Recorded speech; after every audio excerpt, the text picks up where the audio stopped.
ABP माझा. ब्रेकनंतर बुलेटिनमध्ये आपलं स्वागत आहे.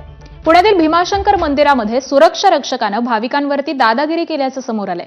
हे भाविक कुटुंब बुलढाणा जिल्ह्यातल्या मलकापूर इथलं आहे. भगत कुटुंब हे भीमाशंकर दर्शनासाठी गेलेलं होतं. त्यावेळी तिथल्या सुरक्षा रक्षकांनी कुटुंबातील महिला आणि बालकांसोबत वाद घातला. त्यांना दर्शन घेऊ दिलं नाही. हे कुटुंब 3 तासांपासून दर्शनासाठी रांगेत उभं होतं. दरम्यान सुरक्षा रक्षकाचा दादागिरी करतानाचा हा व्हिडिओ सध्या व्हायरल झालाय.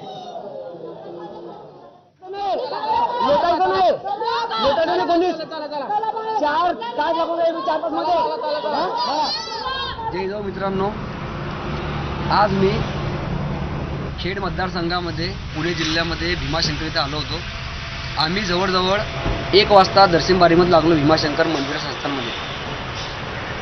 त्यानंतर एक 400 मीटरची लाईन होती. 400 मीटरच्या लाईनच्या दर्शनाकरता आम्हाला जवळजवळ 4:45 तास लागले. 4:45 वाजता आम्ही दर्शन बारीमधनं आतमध्ये गेलो, दर्शन केलं. दर्शन करायच्या ठिकाणी पण तिथं जे सिक्युरिटी गार्ड आहे ते महिलांना असे व्यवस्थित दर्शन करू देत नव्हते.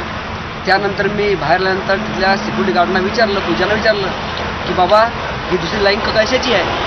तर त्यांनी त्या विषयावर माझी वाद घातली. मी म्हटलं ही लाईन त्या मंदिराच्या मागणी एक लाईन येते की त्या लाईनमधनं जे लोक त्यांना पैसे देतात, 100 रुपये 500 रुपये जे काय ठरलेलं ते लोक पैसे घेऊन डायरेक्ट त्यांनी दुसरी लाईन तयार केलेली आहे आणि त्या लाईनच्या माध्यमातून ते लोक बाकी लोक आतमध्ये येतात. त्या लाईनमुळे जे भाविक भक्त दर्शनासाठी आलेले आहे त्यांना वेळ होतो.